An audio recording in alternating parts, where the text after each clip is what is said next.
Chapter 1: The Silent Janitor. The city never slept, but Isabella Moreno did, even if only in restless fragments. At 3 a.m., Manhattan streets were a mosaic of neon lights and distant car horns, a world alive in its own uneasy rhythm. Izzy, as she called herself in the quiet corners of her mind, pushed a mop across the gleaming marble floors of Lyra Media's 42nd floor headquarters. The stillness of the empty office was her refuge, broken only by the soft hum in her earbuds, an overnight German radio talk show. The host's voice was warm, like a friend she'd never met. Izzy mouthed the words, her lips syncing with the rhythm of the German sentences as she scrubbed a stubborn coffee stain. She didn't just listen, she absorbed, she analyzed, she savored. German was her fifth language, one she'd taught herself in stolen moments between shifts, hospital visits, and the weight of a life gone sideways. At 26, Izzy was a shadow in the glittering world of Lyra Media, a global media empire housed in a glass tower piercing the New York skyline. To the executives who walked past her in the halls, she was just the janitor, a young woman in a faded blue uniform, black hair tied messily back, eyes always downcast. They didn't know she had once been a linguistics student at New York University, a scholarship recipient with dreams of becoming a UN interpreter. They didn't know about the nights she had spent breaking down French poetry or conjugating Japanese verbs under flickering dorm lights. And they certainly didn't know why she had left it all behind. The radio switched to a French program, and Izzy's mop paused. Love is like a language, you have to practice it not to forget. She gave a faint smile. Irony was no stranger to her. Love was a luxury she couldn't afford, not when every penny went toward her brother's medical bills or the rent on their cramped apartment in the Bronx. But languages, they were her rebellion, her way of resisting a world that tried to erase her. She switched the station to Japanese, letting the broadcaster's soft syllables wash over her. Kyu no tenki wa. Izzy closed her eyes for a moment, imagining herself in a Tokyo cafe, ordering matcha in flawless Japanese. It was a game she played to keep her fire alive, to remind herself that she was more than what life had reduced her to. The office was a maze of glass walls and polished furniture, a temple of ambition. Izzy moved through it methodically, emptying trash bins, wiping down desks scattered with Post-its and coffee cups. She knew this office better than anyone, the faint cedar scent in the corner office, the way the marketing team always left half-eaten bagels in the break room. She had learned to become invisible, to fade into the background like a ghost. It was safer that way. When she reached the conference room, her reflection caught in the floor-to-ceiling windows. She barely recognized the woman staring back. Tired eyes, a faint scar on her left brow from a childhood accident, warm brown skin that revealed her Filipino roots. Her mother once said she had a face that tells stories. Now it just looked exhausted. She pushed open the door, her cart rattling behind her. The mahogany table gleamed under the city lights filtering through the windows. This was where deals were signed, where voices were heard. Izzy wondered what it would feel like to sit at that table, to be someone important. The thought passed quickly, chased away by reality. Her phone buzzed in her pocket, a text from her brother, Mateo. Sis, you awake? Forgot to say the doctor says I need a new med. $200, sorry. Izzy's heart sank. Mateo was 19, a skinny kid with a crooked smile and a rare autoimmune disorder that had drained their mother's savings and Izzy's future. She texted back, "Don't worry, I'll figure it out. Sleep well."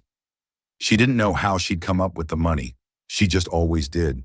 She turned up the volume, this time to Italian. Life is a mystery. Izzy let the words wrap around her like a blanket. She had started learning Italian in high school, sneaking library books while her classmates obsessed over prom dresses. Language was her escape, her way of building worlds where she wasn't just the daughter of a single mother working 2 diner shifts, or the sister who dropped out of college to pay for injections and hospital beds. The wall clock read 4:15 a.m. One more hour, and her shift would end. She'd take the subway back to the Bronx, sleep a few hours, then head to her second job at a grocery store on 167th Street.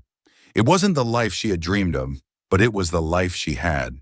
As she polished the conference table, a memory surfaced. Her mother sitting at their tiny kitchen table, teaching her lullabies in Tagalog. Your voice is your power, she used to say. Speak and the world will listen. Her mother had been gone for 3 years, taken by cancer faster than their prayers could catch up.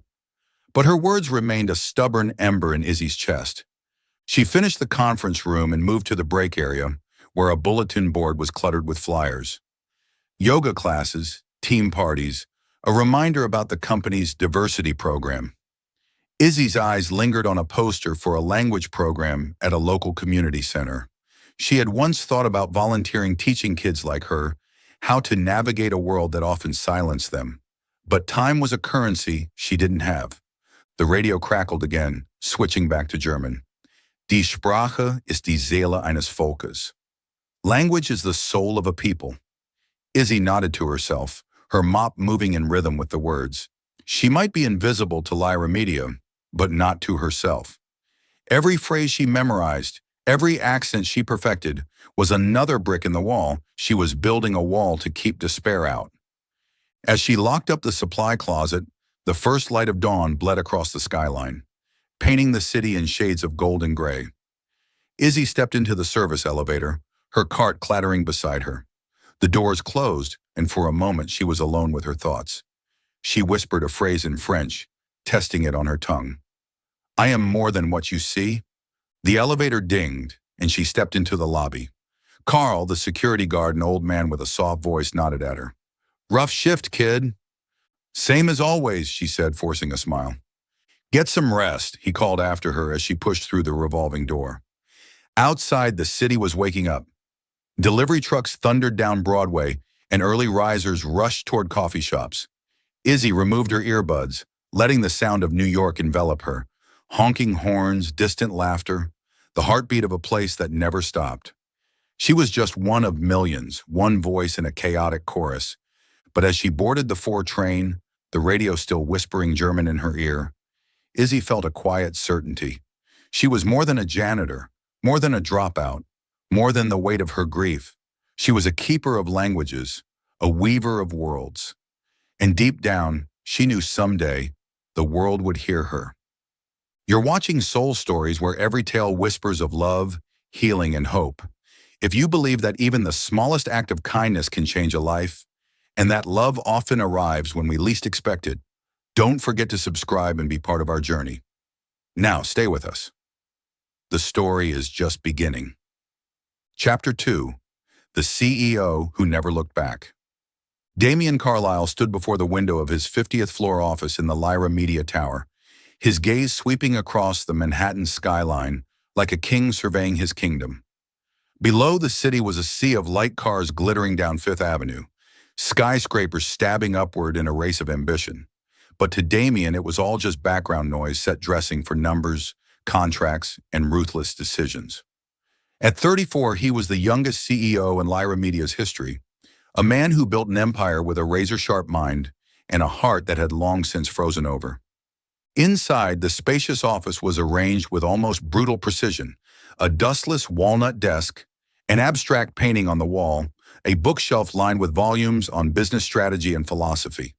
The faint scent of cedarwood drifted from a sleek diffuser, a habit he'd kept since his London days, where he grew up before relocating to New York 10 years ago. Damien didn't do chaos, not in work, not in emotion. Everything had to be orderly. Everything had to serve a purpose. He turned his leather chair around, sat down, and opened his laptop. An email from a Japanese partner flashed on the screen, an urgent request to revise the global ad campaign ahead of next week's meeting. Damien skimmed the contents, fingers tapping out a terse, surgical reply. He didn't do small talk. In his world, efficiency was king, and time was a currency no one, especially not himself, was allowed to waste. Yet even within that steel-trap focus, a memory slipped through like a crack in the fortress he'd spent years building. 3 years ago, in this very office, he discovered a double betrayal. Vanessa, his then fiancée, had not only cheated on him with a business partner, but had quietly manipulated contracts for personal gain. Damien ended the relationship instantly, but Vanessa, clever and well-connected, retained her position as Lyra Media's head of HR. He let her stay not out of forgiveness, but because a scandal would have shaken shareholder confidence. Still, every time he saw her in meetings, the old wound throbbed, reminding him that trust was a luxury he couldn't afford. Damien stood and walked to the corner, where a high-end espresso machine waited. He pressed a button, the grinder whirred, and he reminded himself that the past didn't matter. Only the present and what he could control deserved attention. Lyra Media was on the verge of expanding into Europe, a project worth hundreds of millions. He couldn't allow anything, or anyone, to distract him from that. A gentle knock pulled him from his thoughts. "Come in," he said, voice low and flat. The door opened and Vanessa stepped in. She looked as striking as the day they met, golden hair tied up, navy suit hugging her figure, a confident smile wielded like a weapon. But Damien no longer found her dazzling. He looked at her like a rival, not someone who once dreamed beside him. "Damien, I have the HR report for next quarter," Vanessa said, setting a folder on his desk. "And a suggestion, we need to hire more interpreters for the European project. The current team can't handle the workload." Damien flipped through the file without looking up. "I'll review it. Anything else?" Vanessa hesitated, rare for her. "I heard you're considering increasing the budget for the diversity initiative. I think we should focus on profit rather than symbolic gestures." Damien finally looked up, his gaze sharp as a blade. "Symbolic? Diversity isn't PR, Vanessa. It's strategy. Our market is global. Our customers don't all speak English. If you can't see that, you might be in the wrong role." Vanessa's smile tightened, but didn't break. "I just want to ensure we stay focused. You know I've always put the company first." "I know," Damien said, emotionless. She left, the silence behind her thick as glass. Damien turned back to the window, pushing away the unease that lingered. Vanessa was a reminder that even those closest to you could hide ulterior motives. After her, he'd made a rule: never let emotion into business. Employees, partners, even friends, they were all measured by performance. Kindness, innocence, and sob stories had no place in his world. He returned to his desk, but before diving back into work, he opened the building's security feed, a habit to monitor progress in the tower. The cameras flicked on. Empty boardroom, quiet lobby, and the 42nd floor hallway where a small figure pushed a janitor's cart. Damien frowned. The janitor, a young woman he'd seen a few times, always worked the night shift alone. She seemed unremarkable, blending into the background like part of the furniture. He didn't know her name, and he didn't care to. But something about the way she moved, focused, deliberate, held his eyes for a few seconds longer than usual before he shut the screen. His phone buzzed. A message from the board chairman: "Damien, the European project must be flawless, no mistakes." He typed back, "There won't be any." But inside he felt the pressure mounting. One slip and the shareholders could panic. He couldn't let that happen. As dawn's first light spilled through the windows, Damien rose, slipped on his suit jacket, and stepped out of the office. He didn't look back. He never did. Life, like business, was a series of forward-moving decisions. The past was a burden, and Damien Carlyle did not carry burdens. But as the elevator descended to the lobby, a strange feeling passed through him. He didn't know that just a few floors below, a girl with 5 languages in her soul was mopping floors, whispering French phrases to keep herself alive. He didn't know that fate, like the city, never slept, and it was preparing to collide 2 worlds. Chapter 3. The Incident in the Conference Room. Monday mornings at Lyra Media were always a controlled storm. Executives rushed down the corridors, phones rang nonstop, and the air was thick with the scent of freshly brewed coffee. On the 42nd floor, the main conference room was the eye of the chaos today. A group of international clients had arrived to discuss a new global advertising campaign. But things weren't going according to plan. Isabella Moreno pushed her cleaning cart down the hallway, earbuds still playing a Japanese podcast. She mumbled along, trying to keep herself separate from the morning rush. Her night shift had officially ended, but she stayed a few extra minutes to tidy the conference room before the guests arrived. It was her habit to do more than expected, not for the money, but to feel like she belonged here, even just a little. The conference room was sleek and modern, with a long wooden table, leather chairs, and windows overlooking the Hudson River. Izzy was wiping down the whiteboard when she heard raised voices outside. She paused, removed one earbud. The sound, a blend of French, German, and Japanese, was tense. She stepped into the hallway and found three international guests near the reception desk, each trying to explain something none of the others could understand. The Frenchman in a gray suit threw up his hands in frustration. His voice was sharp and impatient. Beside him, a Japanese woman in a navy blazer shook her head, responding calmly in her native language. The tall German man, glasses glinting, chimed in with clipped German. The receptionist, a young woman named Emily, looked near tears. I'm sorry, I don't understand. The interpreter team will be here soon, I swear. But as Izzy had overheard last week, the interpreters were stuck in midtown traffic due to a parade. Izzy hesitated. She knew she wasn't supposed to interfere. She was just the janitor, not an official employee. But her mother's voice echoed in her mind. Speak and the world will listen. She took a deep breath, stepped forward, and spoke in French softly but clearly. The Frenchman blinked, surprised, but nodded. Izzy turned to the Japanese woman, seamlessly switching to fluent Japanese. Finally, she looked to the German man and addressed him in smooth, confident German. Though still visibly stressed, the three guests began to calm down. Emily's jaw dropped. You can speak all of that?" she whispered. Izzy only offered a small smile and motioned for the guests to follow her into the conference room. She quickly located the folders on the table, checked to ensure they were the correct versions, and gave a brief rundown of the meeting agenda, each explanation delivered in the appropriate language. Within 5 minutes, the guests were seated, documents in hand, and the room had settled into order. From the 50th floor security control room, Damien Carlisle was watching the scene unfold on the monitors. He had been checking the building's readiness before the meeting when a message from Vanessa popped up. "Interpreter team is stuck. I'm handling it." Damien frowned, about to call for a solution, when one screen caught his attention. A woman in a janitor's uniform, the same one he'd noticed on the cameras the night before, was speaking with the international clients. He zoomed in. What he heard stunned him.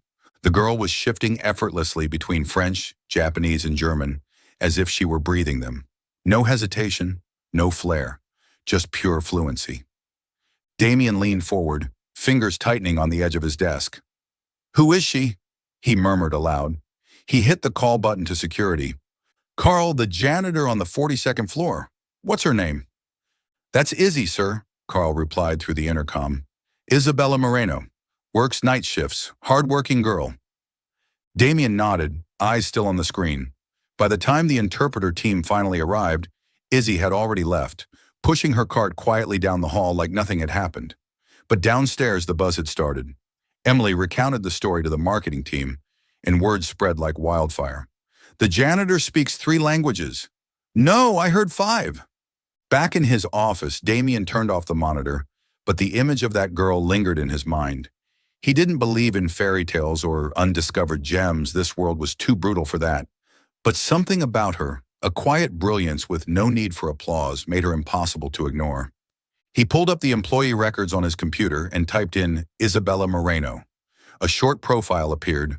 26 years old, cleaning staff, employed at Lyra Media for 18 months. No official degrees, no notable notes. Damien frowned. The file said nothing about the woman who had just diffused a linguistic disaster. A knock sounded at the door.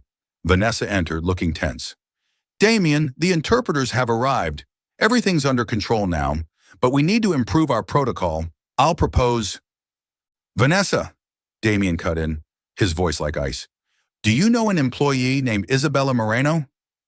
Vanessa blinked, clearly thrown. "Isabella? She's just a janitor. Why?" Damien didn't answer right away. He stood and turned toward the window, where the morning sun had begun to blaze over Manhattan. "Have her sent to my office this afternoon." Vanessa pressed her lips together, nodding slowly. "All right, but is something wrong?" Damien didn't look at her. "I want to know who she really is." After she left, Damien sat back down, rolling a silver pen between his fingers. He didn't know why he cared a CEO didn't have time for distractions like this, but somewhere deep inside, a strange instinct stirred, as if fate had knocked on his door, and he couldn't pretend he didn't hear it. Chapter 4. Who is she, really? Afternoon at Lyra Media headquarters carried an odd stillness, as if the morning storm had quieted to make room for silent undercurrents.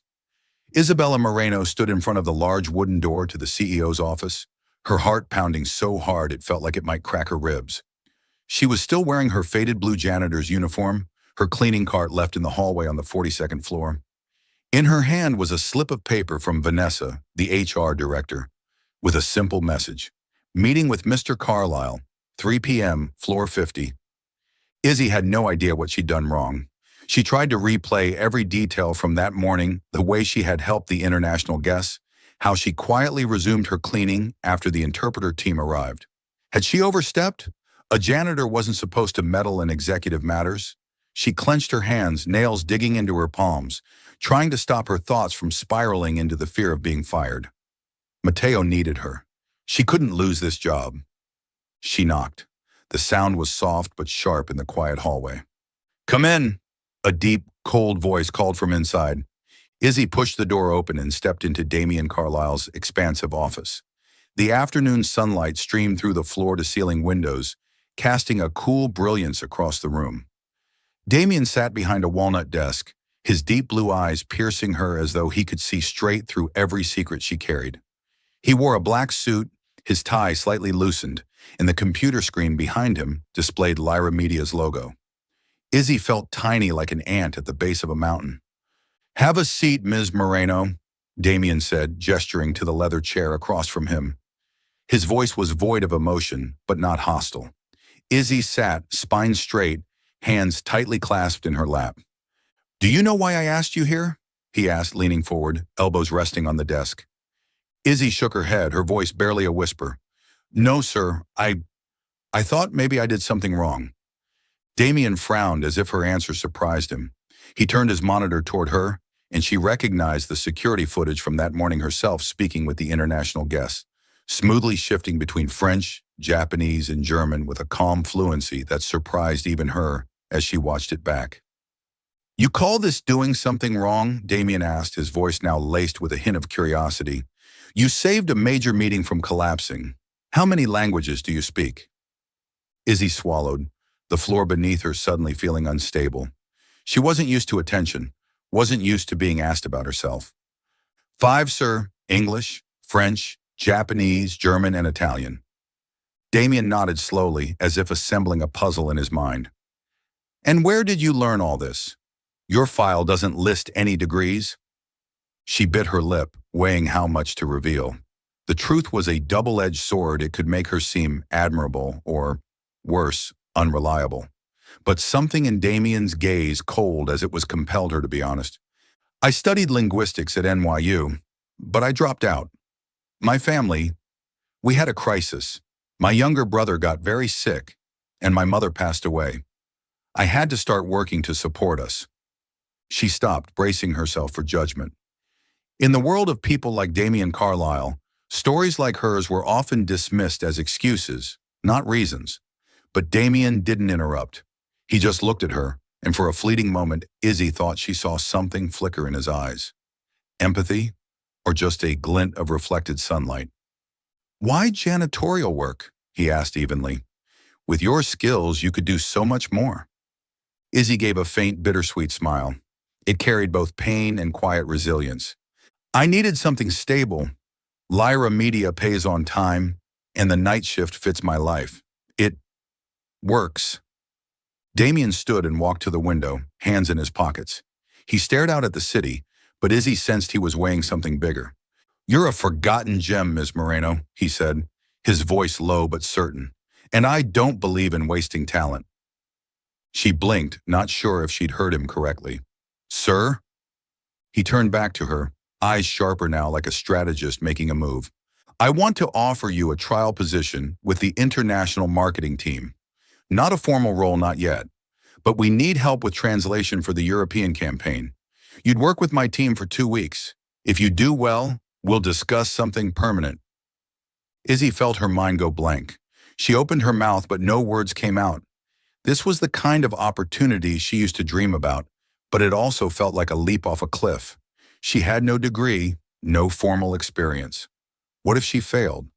But then she thought of Mateo, of the medical bills piling up, and her mother's voice echoed in her mind. Speak, and the world will listen.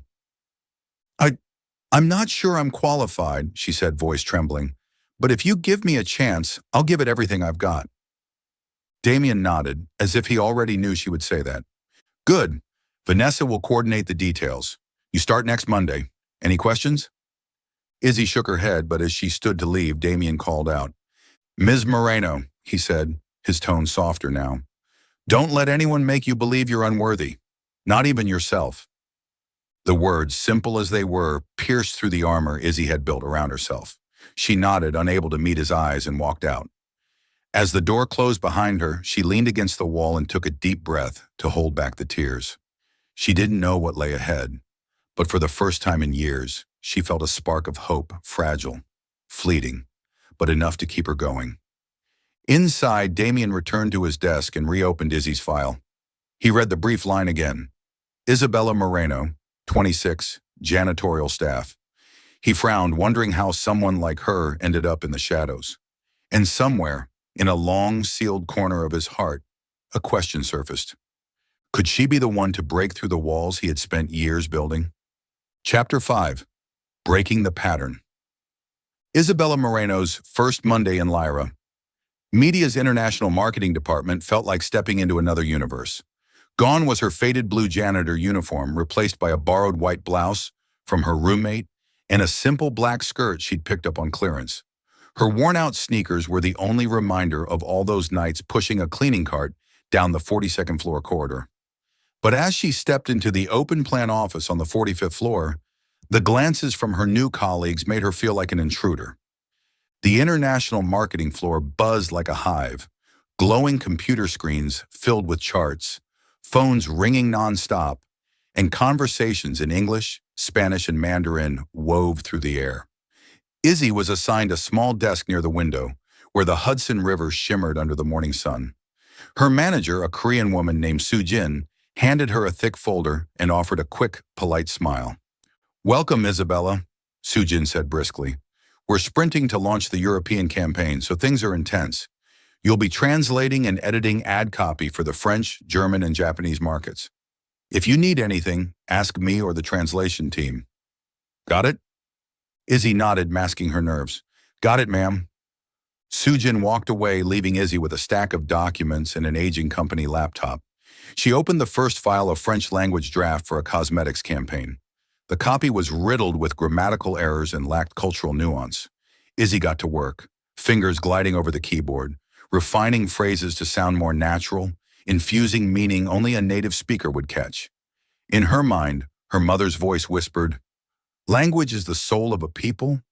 Izzy smiled, feeling like she was reclaiming a lost piece of herself. In her first 2 days, she worked quietly, but her efforts didn't go unnoticed.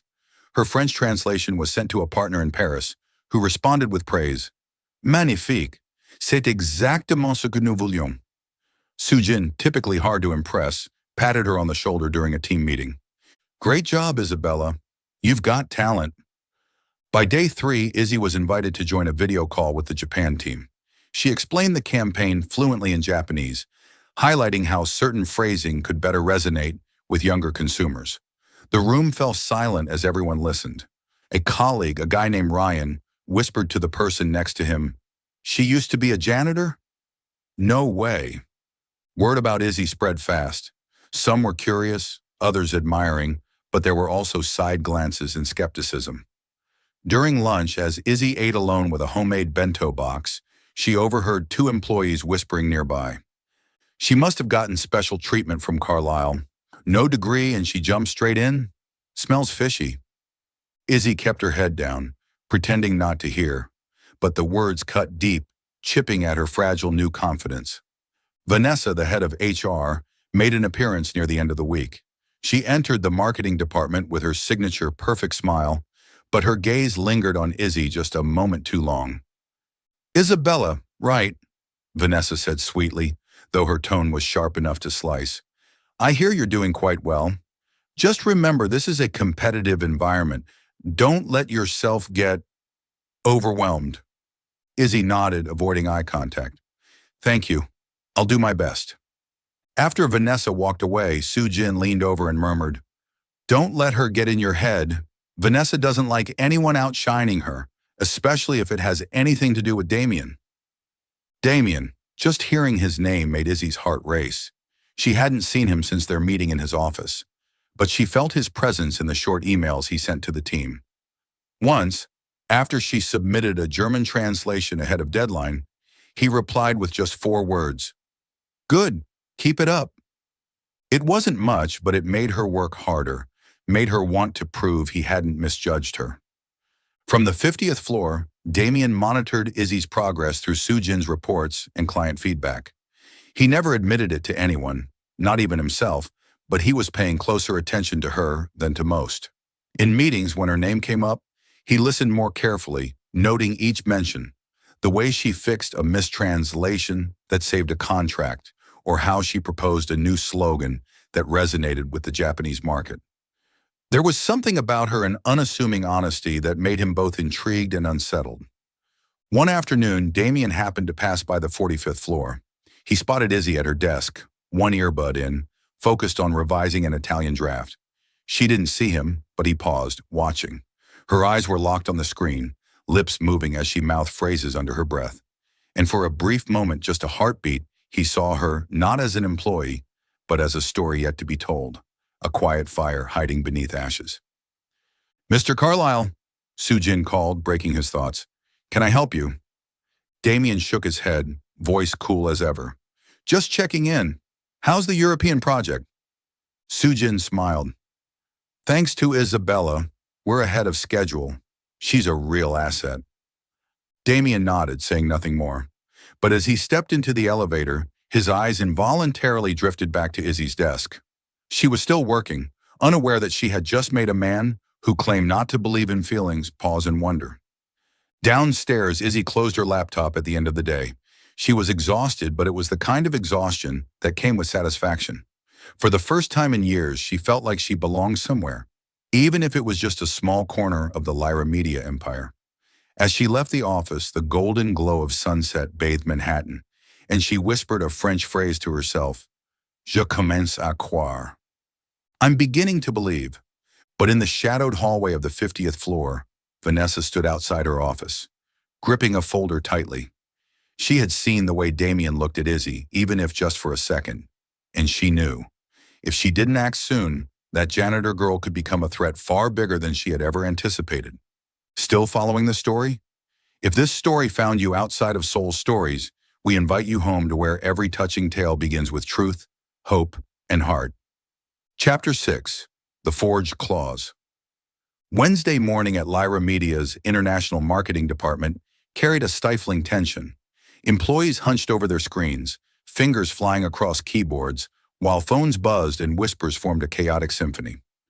At her usual corner desk, Isabella Moreno was focused on the German translation of a high-stakes advertising contract with a European conglomerate. She had no idea that just a few floors above, a storm was about to erupt. Izzy's second week in marketing had passed faster than she'd expected. She was getting used to the rhythm, the approving nods from Sujin, even the occasional warm smiles from colleagues.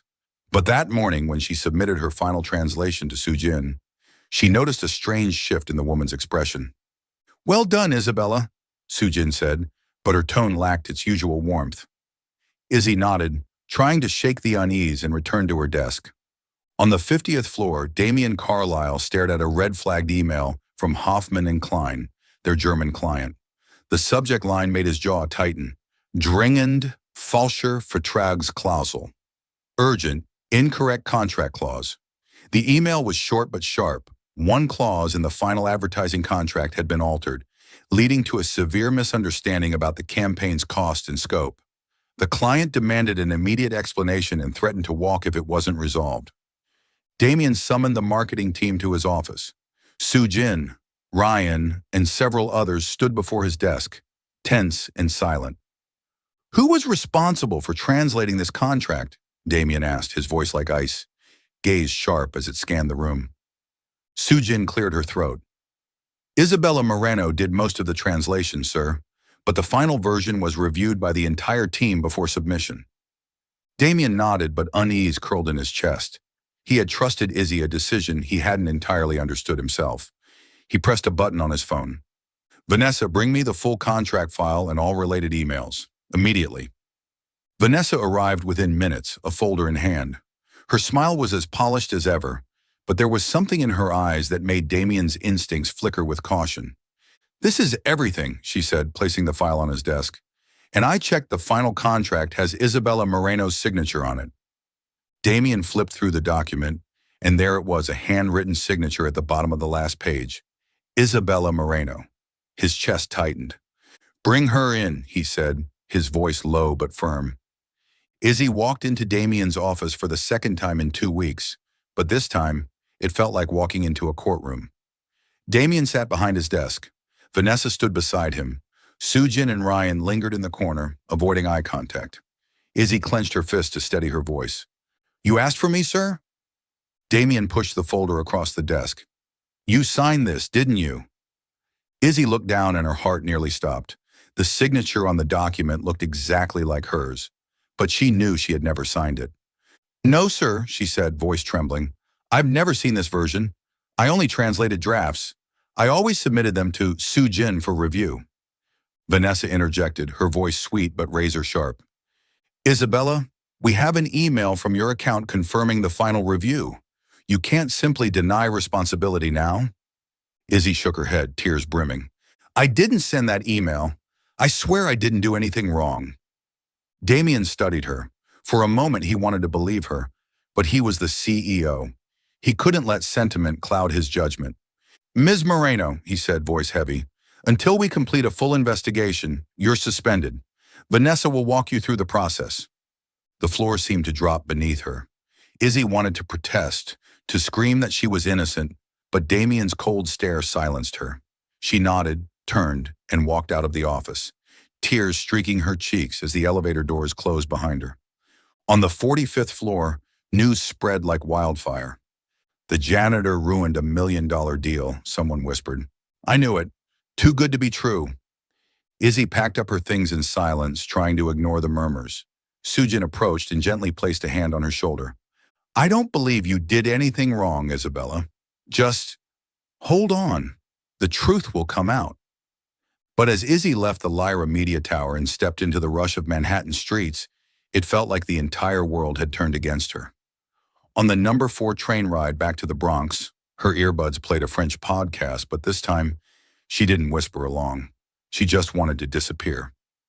Back on the 50th floor, Damien sat alone in his office, the setting sun painting the glass walls in hues of crimson. He stared again at the contract's signature, doubt creeping in. He'd seen Izzy work meticulous, humble, never arrogant. Could she really make a mistake this big? Or was there something he wasn't seeing? He opened the internal email system and reviewed the thread Vanessa had provided. On the surface, everything looked in order. A confirmation email from Izzy's account approving the final document. But when Damien zoomed in on the contract's signature, one tiny detail made him pause, a faint slant, slightly off from the handwriting in her personnel file. He closed his laptop, stood, and stared out over the city. He didn't want to admit it, but the voice he'd silenced for years, his intuition was whispering that Izzy hadn't lied. And if she was innocent, someone inside Lyra Media was playing a dangerous game. In her office, Vanessa sat before her computer, calmly deleting an email buried deep in her trash folder. She smiled, though the smile never reached her eyes. Isabella Moreno might be a diamond, but Vanessa would make sure she never sparkled. Chapter 7, The Investigation. Rain misted over the streets of Manhattan, casting a gray sheen on the towering skyscrapers.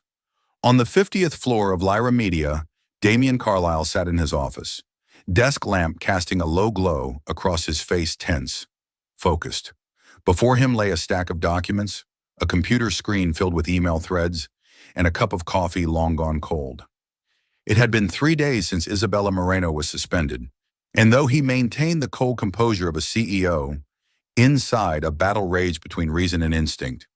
He couldn't shake the image of Izzy leaving his office that day, red-rimmed eyes, her back straight but trembling, like she was holding herself together with her last ounce of strength. He had wanted to call her back, to say he believed her, but he was the head of Lyra Media. He couldn't let emotions dictate actions, Couldn't risk the company's reputation over a girl he barely knew. Still, the off-kilter signature on the contract and that fleeting look on Vanessa's face haunted him. He'd begun his investigation the very night Izzy left. Rather than review security footage himself, which could easily appear unprofessional, Damien discreetly hired an independent firm, Sterling and Associates, renowned for its discretion and precision. He tasked them with examining the entire chain of events surrounding the European contract, from internal emails to archived digital records. He also requested a forensic analysis of the signature, comparing it to the one on file in Izzy's HR documents. While waiting for results, Damien dug into the internal systems himself. What he found disturbed him. The confirmation email from Izzy's account had been sent at 2 a.m., a time unlikely for a junior team member without remote access. He pushed deeper, asking IT for login activity. The results were clear. The email had been sent from a workstation on the 48th floor, Human Resources. Vanessa's floor. Damien leaned back in his chair, spinning his silver pen between his fingers, a habit when he was deep in thought. Vanessa wasn't sloppy. If she was behind this, she would have covered her tracks. But he knew her too well, her vanity, her need to control everything, especially when she felt threatened. And Izzy, with her rising praise and natural talent, was a threat. On Tuesday morning, the report from Sterling and Associates arrived. Margaret, a composed middle-aged investigator, met Damien in a private conference room. "Mr. Carlyle," she said, placing a folder on the table, "we've completed our preliminary findings. The signature on the contract matches Ms. Moreno's with 95% similarity, but there are subtle inconsistencies in pressure and slant that strongly suggest it was forged. As for the email, it originated from a computer on the 48th floor. The account was accessed through a temporary security vulnerability. Someone knew how to cover their tracks, but not completely." Damien nodded, his expression darkening. "What else?" Margaret turned a page. "We also found a second version of the contract stored on a backup server. This version contains the original terms as agreed upon by Hoffman and Klein, and it has no signature from Ms. Moreno. It appears the forged version was swapped in just before submission." Damien clenched his jaw. "Who had access to that backup server?" "Only a few upper-level staff," she replied, "including the head of HR, Miss Vanessa Hart." Suspicion turned into certainty. Damien thanked Margaret and instructed her to keep the findings confidential until further notice. When she left, he stood at the window, watching the rain blur Manhattan's skyline. He remembered Vanessa 3 years ago, her perfect smile, sweet promises, and the ease with which she'd betrayed him. Could she do it again, this time to destroy an innocent girl? In the Bronx, Izzy sat in her dim apartment, fluorescent lights flickering overhead. Mateo lay on the couch, a blanket tucked around him, watching an old comedy rerun. "You okay, sis?" he asked softly. "You've been staring at the wall for like an hour." Izzy forced a smile. "I'm fine, Mateo, just tired." But she wasn't fine. The past 3 days had been a nightmare. Rumors from Lyra Media had reached even their neighborhood whispers from acquaintances who worked in Midtown. She's the girl who ruined the $1 million deal. Izzy had stopped listening to her language podcasts, stopped whispering French or Japanese phrases to herself. The fire in her had dimmed, leaving only ash. She reread a text from Sujin. "Isabella, I'm trying to figure out what happened. Don't give up." But how could she not? She dared to dream, dared to believe she could be more than a janitor, and now it all felt like a cruel joke. The next day, Damien called Vanessa into his office. She entered with her usual poise, but when she saw the look in his eyes, her smile faltered. "Damien, is something wrong?" she asked, sitting across from him. He slid the folder from Sterling and Associates across the desk. "Explain this," he said, voice low and sharp. A forged signature, a hacked email, a contract swapped from the backup server, all traced to the 48th floor. Vanessa blinked but quickly composed herself. "Damien, you don't think I'd be careless enough to leave a trail like that, do you? It could be a junior staff member, or a system glitch. You know I've always put the company first." Damien leaned forward, his eyes piercing. "I trusted you once, Vanessa. 3 years ago. I won't make that mistake again." Vanessa's lips tightened, but she said nothing. Damien stood, walking to the window. I've asked Sterling to widen the investigation. If they find proof linking you to this, I won't shield you. Do you understand? She nodded stiffly, but when she left the office, her fingers were clenched so tightly the knuckles turned white. She knew Damien wasn't bluffing, and she knew she had to act fast. On the floor below, Damien held his phone, his thumb hovering over Izzy's contact in the HR directory. He wanted to call her, wanted to tell her he was working to find the truth. But he stopped. He was the CEO, not a friend, not a savior. Instead, he sent a brief email to Sujin. Keep me updated on Ms. Moreno's situation, and make sure she's treated fairly. The rain still fell outside his window, but inside Damien Carlyle, a resolve was forming. He would uncover the truth not just for Lyra Media, but for the girl who had made him question the cold walls he'd built around himself. Chapter 8. To Break or to Save. Friday morning at Lyra Media was as tense as a storm waiting to strike. Pale sunlight filtered through the floor-to-ceiling windows on the 50th floor, unable to chase away the heaviness hanging in the main boardroom. Damien Carlyle stood before the executive board, gripping the Sterling & Associates report. His gaze swept across each face: Chairman Thompson, the CFO, major shareholders. Vanessa Hart sat at the far end of the table, her flawless smile now little more than a brittle mask. The audit report was an unshakable indictment. Isabella Moreno's forged signature, an email sent from her hacked account, and the original contract swapped out from a hidden backup server. But what kept Damien awake all night was the deeper revelation. Vanessa had manipulated previous contracts, funneling money into fake charities under the guise of corporate giving. 3 years ago, when he discovered her betrayal, both personal and professional, he had chosen silence. Not out of mercy, but out of fear that a scandal might destabilize the company he had built from nothing. That silence had cost him more than he wanted to admit. He'd locked away the truth, hardened his heart, and vowed never to let emotion interfere again. But today he stood at a crossroads. Coming clean was dangerous. Lyra Media's stock could plummet. Partners like Hoffman and Klein might withdraw. Headlines would scream, "Scandal shakes, media empire." Every instinct told Damien to do what he'd done before bury it. Quietly fire Vanessa, reinstate Izzy, and patch things up behind closed doors. Silence had once felt safe, the path of a responsible CEO. But this time, every time he considered it, Isabella's face flashed in his mind, her tearful eyes, her trembling voice as she insisted she was innocent, the defiant set of her shoulders even as the world turned its back. Izzy wasn't just another employee. She was a spark Damien had thought long extinguished in himself: integrity, courage, and the stubborn belief that a person could rise from ruin. If he stayed silent again, he wouldn't just betray her. He'd betray the very reason he founded Lyra Media. To create something worth believing in, not an empire built on lies. But truth had a cost, possibly everything. Damien took a breath, his voice calm but resolute. Ladies and gentlemen, we're facing a serious internal breach. Isabella Moreno, a junior employee, was wrongfully suspended over the Hoffman and Klein contract. I hired Sterling & Associates to investigate, and their findings reveal unethical actions by a senior member of this organization. Tension rippled through the room.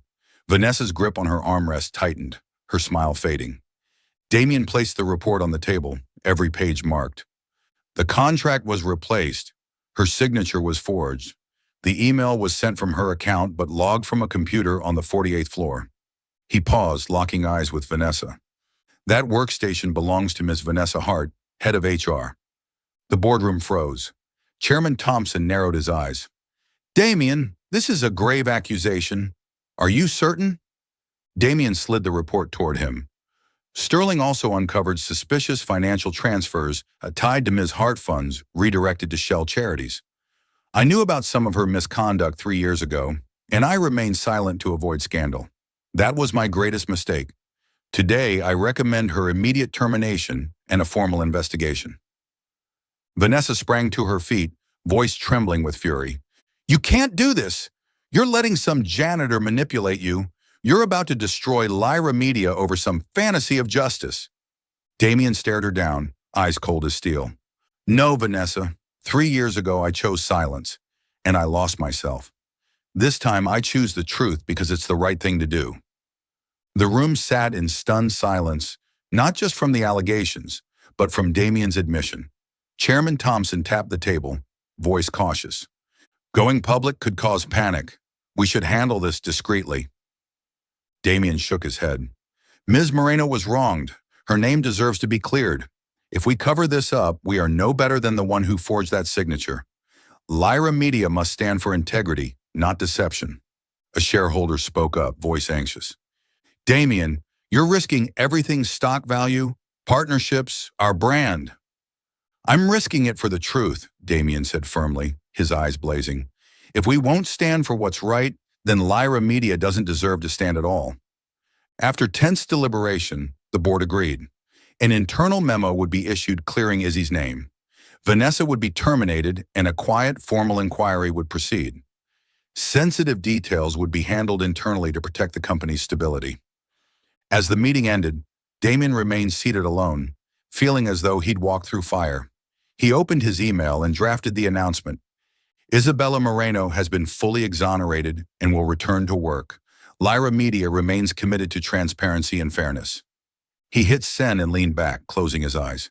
He had chosen truth at great cost, but for the first time in years, he felt lighter, as if shedding an invisible weight. In the Bronx, Izzy was washing dishes when her phone buzzed. A new email from Lyra Media. She read it once, then again. Her hands trembled, cleared, returning to work. Tears streamed silently down her cheeks. Mateo ran in and wrapped his arms around her.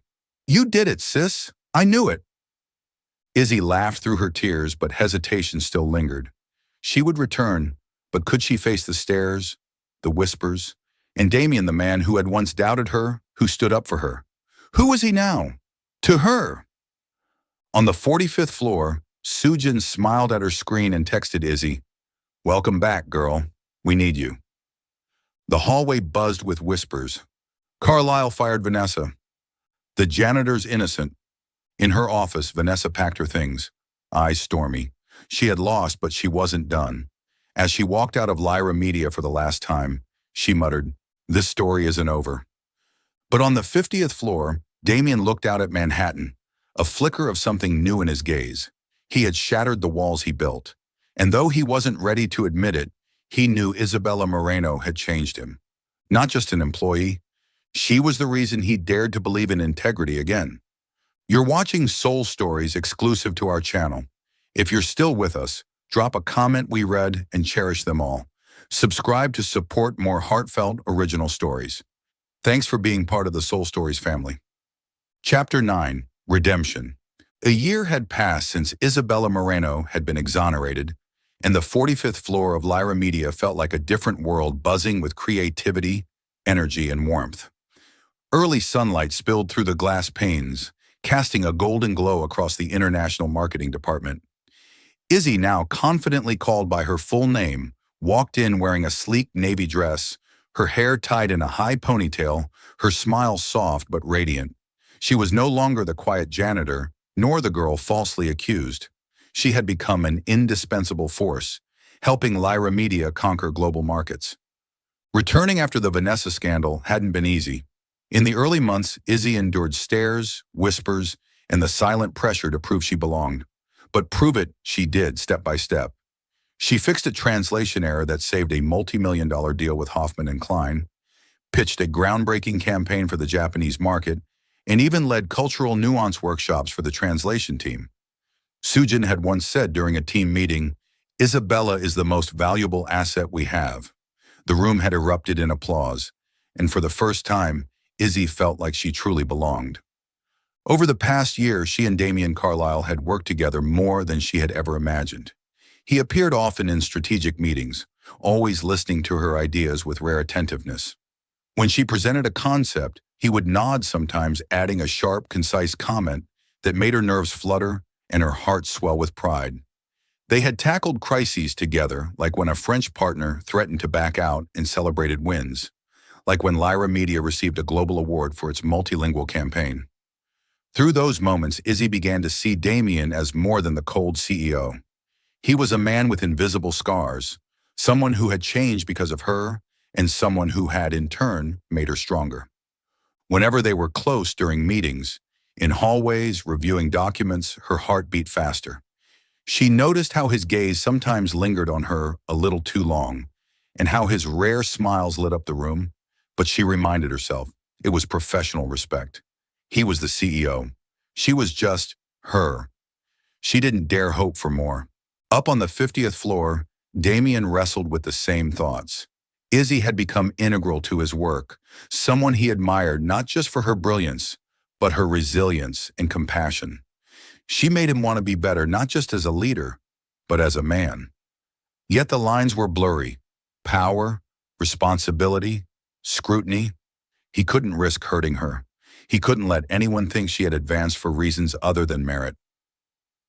One Friday evening, after a grueling week of negotiations, Damien sent her a short email. "Miss Moreno, meet me in the lobby at 7 p.m. I'd like to discuss the project." Izzy read it, heart pounding, but assumed it was just another meeting.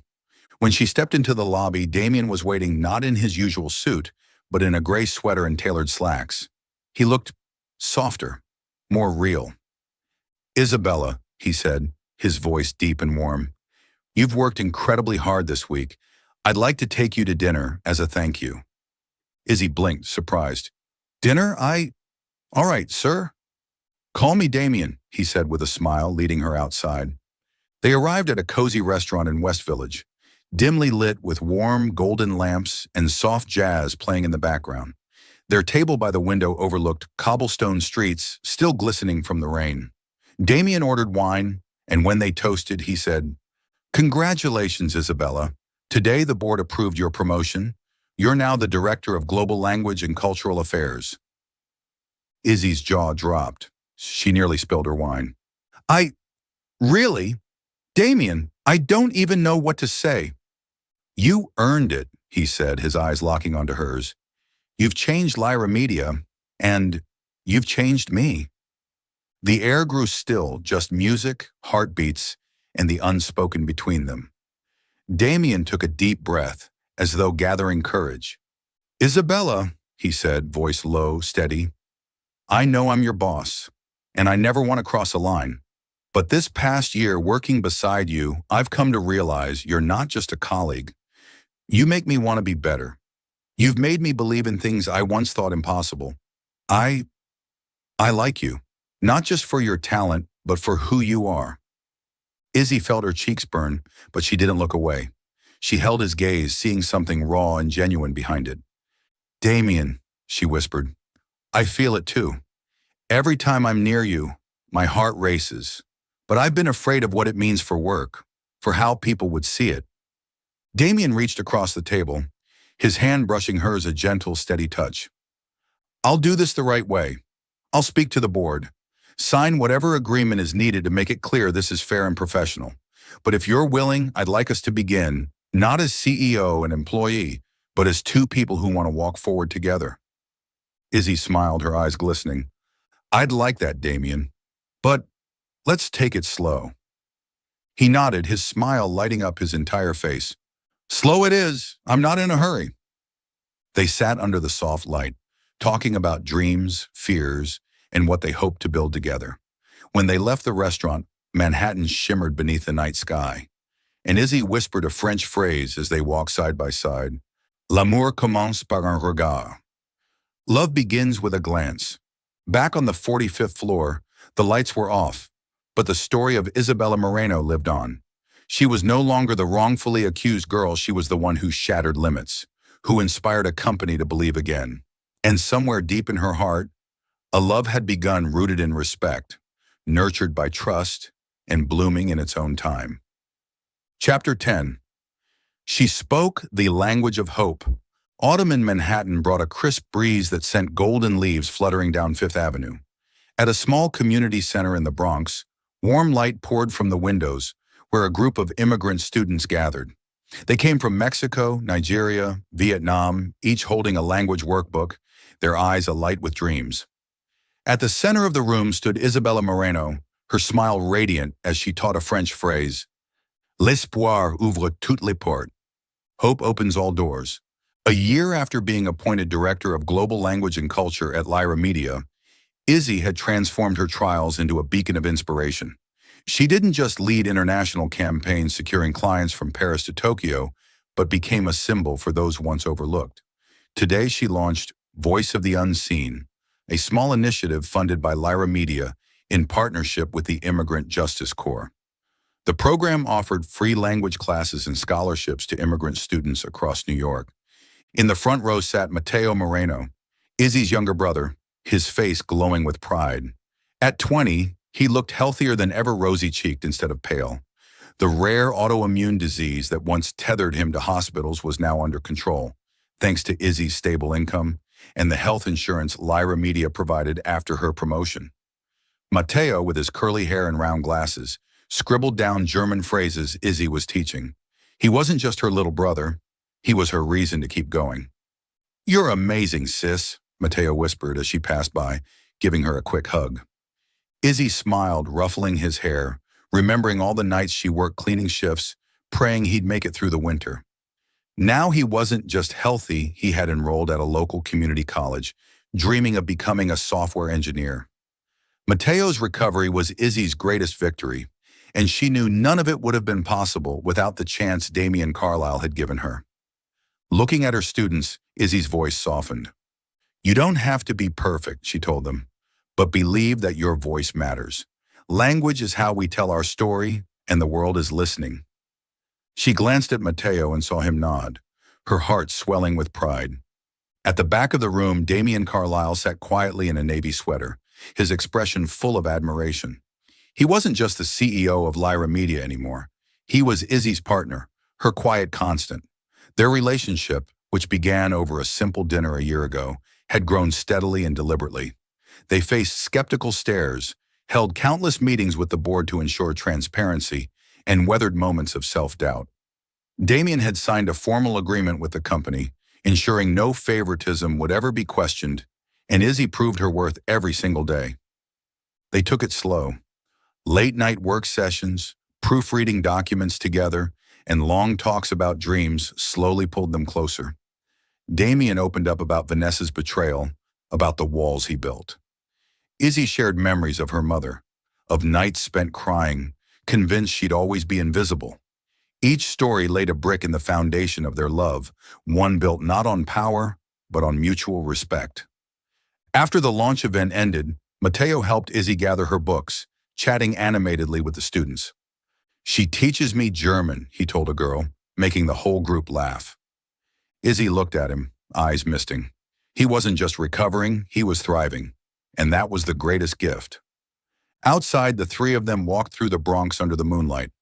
"I'm chaperoning," Matteo declared playfully, "just in case Damian tries anything weird." Damian chuckled, a rare sound that made Izzy blink in surprise. "Relax, kid," he grinned. "I just want to buy your sister some ice cream." They stopped at a small shop nearby and sat on a wooden bench, Matteo with chocolate, and Izzy and Damian sharing a strawberry scoop. "I did it, Damian," Izzy said, her voice tinged with disbelief. "A year ago, I thought I'd always be just the janitor. Now I'm helping kids. And Matteo, he's alive. I don't even know how to thank you." Damian reached for her hand, their fingers locking. "You don't have to thank me, Isabella," he said gently. "You changed Lyra Media, and you changed me. I used to believe the world ran on numbers and contracts, but you showed me there's more hope, kindness, purpose." Izzy looked up, eyes gleaming. "You saw me, Damian, before I saw myself, and you gave Matteo a chance to live. I love you for that." Damian smiled, leaned in, and whispered, "I love you too, Isabella, and I'll always be here with you and Matteo to build something beautiful." Matteo, pretending to cough loudly, broke the moment, making all three of them laugh. The next day, Lyra Media published an article on its website announcing the Voice of the Unseen Fund and highlighting Izzy's journey. Her story began to circulate an inspiration to immigrants and to anyone who'd ever been told their voice didn't matter. Sujin threw a small celebration at the office, and Matteo stole the spotlight with his corny jokes. As the Manhattan sunset bathed the skyline in gold, Izzy, Damian, and Matteo stood on the rooftop of Lyra Media, gazing out at the city. Damien wrapped his arm around Izzy's shoulders. Mateo stood beside them and whispered, I'm proud of you, sis. Izzy smiled, then softly murmured in Japanese, Kibu Watsunagu. Hope connects. Damien looked at them both, recalling the words he once said, now carrying deeper truth. She speaks 5 languages, but the one that touches my heart is the language of integrity, courage, and love beyond translation. The city below roared on, but above the noise they heard a new melody, one of hope, of redemption, and of a family knit together by love and resilience.